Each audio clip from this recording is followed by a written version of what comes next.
Welcome to Great Day Houston, everybody. It's a new month and there's a lot going on in the way of observations and celebrations. There's Super Bowl, Valentine's, and Heart Health Month. But in 1926, Carter G. Woodson started Black History Week in February to recognize contributions not shared in schools and the media of the day. In 1976, President Gerald Ford officially extended the celebration to a month long.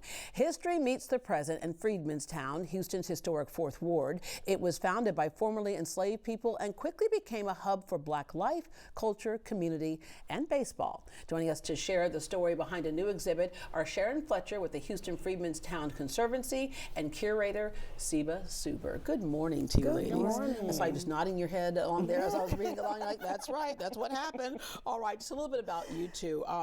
Sharon, you grew up in Trinity Gardens' 5th Ward, which was one of the neighborhoods as well that had a great, rich history of Black life. But what did you know about Black history growing up?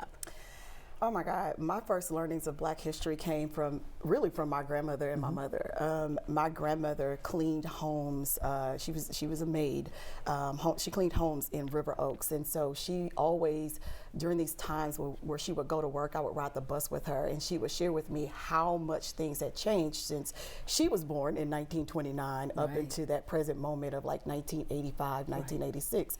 And so I remember us going into this Woolworth, and she shared that things had changed because we were able to grab lunch at the counter in Woolworth, and at one point in time only Black folks were able to go in just to shop. And so in those moments she would share with me Black history. She specifically or particularly loved Barbara Jordan. That was like one of her favorite folks. that was my role model too. I saw her in a history book in 7th grade. I was like, Mom, I have to meet this woman, and ended up taking a trip to Washington D.C. and I actually got a chance to meet her and interview her years later.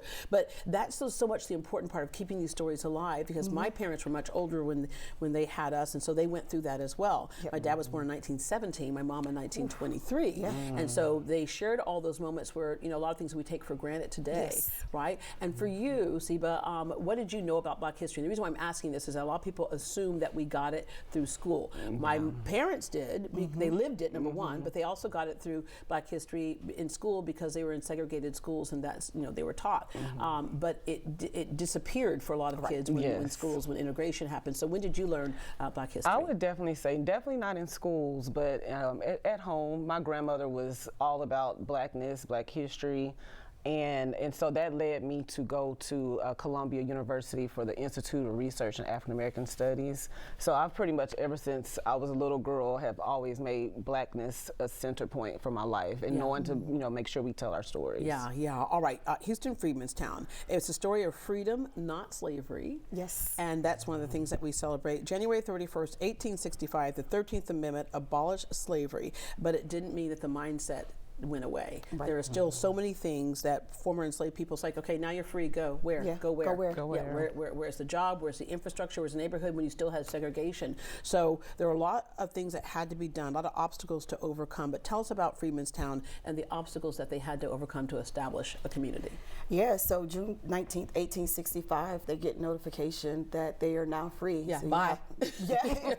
Either you stay here or you go. So you have about 1,000 folks that migrate to Houston and settle on the south banks of Buffalo Bayou. And at that particular time, Freedmen's Town was actually, south banks of Buffalo Bayou was swampland. It was uninhabitable, right? But you see the spirit of the folks who came and settled that space, and now we get to enjoy this community that we now call Freedmen's Town, that has homes, churches, schools, businesses. And at the height of its existence, there were over 400 Black businesses there. Over 95% of the Black community actually lived in Freedmen's Town before they started to disperse out to other places like 3rd Ward and 5th Ward. And Antioch Missionary Baptist Church, the first African American church in Houston. Yes. One of the oldest in the state. The Gregory School. Yes, it's 100 years old this year, 1926. And it's still here. It's and still that here. was, of course, you had to have segregated schools, so the first public education institution for African American kids here. And as you mentioned, homes, businesses, stores, and to watch all of this grow, because you really had to create almost a parallel universe, a parallel society, if you will. And Houston Freedmen's Town Conservancy was created to preserve that and the story. Tell people what a conservancy is. So the conservancy is a essentially exactly what you just said. We are a nonprofit organization, and we're doing that work to preserve the community of Freedmanstown, not just the tangible assets, but the stories as well. The stories are just as important as the historical assets that we can touch and feel. So being able to talk about the Leroy Grants that we're going to talk about, share with you all about the baseball exhibition, just like Emmett J. Scott, who was reared in Freedmanstown. He was a chief strategist for Booker T. Washington and had a lot of impact, if you will, in the space of Tuskegee and Howard University. He was the first black man to work for the Post. So really being able to humanize Freedmanstown in a way that people understand that this historical place not only created its own institutions, but it also made contributions. Yeah, sometimes people look at African American history as separate history, and really we like to say, no, we're sharing the untold chapter of American history. Yes, because it's still part of American history. All right, several descendants still live in the area, which is so cool because they were shared, stories were shared with them, from their parents and grandparents and great-grandparents. And so when you go talk to a lot of the residents who are the OGs, if you will, the originals, not the original gangsters really, but yeah, the ones who are from the original families that live there, that in itself is a great way to collect stories too. Absolutely. We have the pleasure of having Miss Jacqueline Bostic, who's the great-granddaughter of Jack Yates. She's on our board. And she shares some of the most amazing stories with us that help energize us and help galvanize us to be able to do that work. Yeah. Part of galvanizing a community is what you do together, and baseball is a big one. You have a new exhibit. It's called a Black Ball, so it's not just a game but a culture. And so tell us what goes into the name Black Ball. So once we started thinking about the concept of the exhibition and doing the research, reading the Red Book of 1915 and really looking at the idea of Freedmanstown as a mother ward, baseball is not just, it's community building, and it's also a way for us to explore Black leisure, Black joy, and also it's a time where the people of Freedmanstown would gather for baseball, for music, for cooking, so that the name in itself is Black Ball. So it's baseball, barbecue, and blues, because we want to center the joy of what was happening in Freedmanstown. Yeah, and of course baseball, the great American sport, but race mixing wasn't allowed at the time. It was not allowed. And so you decided they had their own teams, and of course we know the famous stories of the Negro Leagues, and so because it was not integrated at the time, and then surrounded by picnics, music, local economy, and self-expression, as you mentioned, but there was a hometown hero, Leroy Grant. Tell us about that hometown hero. Yes, so we wanted to center this exhibition around Leroy Grant to really tell and humanize the story of Freedmanstown.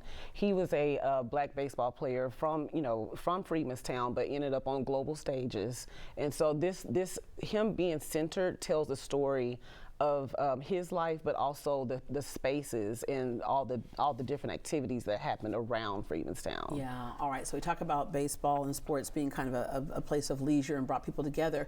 There's something else that it did, because no matter what you do on paper in passing laws, one of the biggest things I think that really helped to move forward the desegregation of this country was the arts and sports.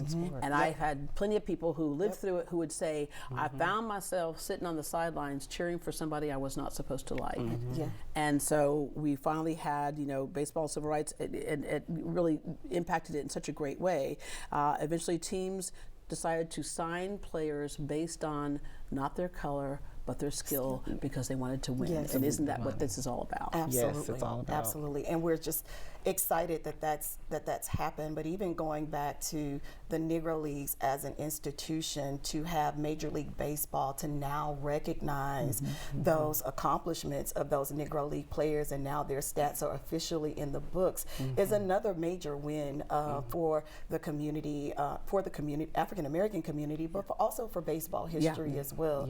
And so we are excited to be able to honor Major League Baseball during our gala, which is in the next couple of weeks. Mr. Larry Lester, who is the co-founder of the Negro League Baseball Museum in Kansas City, was a really important factor in that happening, because of the way he kept the stats, the way that he kept all of the information and made sure that it was authentic, that has allowed that to actually happen. So, it's a recent celebration, but it's also another marker that says that we still have more work to do, and that work is still happening. Yeah. Yes. As you know, Jackie Robinson, 1947, the Brooklyn Dodgers went from the Negro Leagues into MLB, and it was like you broke that color barrier. Absolutely. But Leroy brings it home to home run. Tell us what people can see at this exhibit exactly. So at this exhibit, we are starting at an earlier timeline than, say, for instance, the Major League Baseball. So we're starting from the time of emancipation. So we're looking at how Black people congregated from different Black settlements to in freedom colonies to start the games of baseball on like sandlots. And so it's really the beginning story before we were able to make it more of an economy with Andrew Root Foster, who came in. He's the father of Negro League Baseball. So he really made it like the sport as a whole, because he saw the opportunity to make money, to organize it. Yes, for ourselves. Yeah. So, but this exhibition really kind of starts at the very beginning. The Sandlots on the Bayou. The Sandlots on the Bayou. Yes. All right, and let me just wrap up with why it is important to tell everyone's story in this fabric of America. When we say it's a melting pot, sometimes we want to separate the ingredients, but all those ingredients are what make this country so great. Absolutely. You know, from this exhibition, we hope that people will remember you know, African American contributions, not only to Houston's history, but American history and also global history, because we're talking about the Negro League being played globally. Most of these players went and played over in Cuba. But we want people to recognize that this is also the foundation of our communities. It's not just a footnote and a star. We were actually playing a role and a part in what we were able to experience today. All right, ladies, thank you so much for joining us this morning. Thank you so much for having us. All right, and for more on Freedmen's Town Conservancy, their events and information on the exhibit Black Ball, visit HoustonFreedmen'stown.org and follow on social media at Houston Freedmen's Town.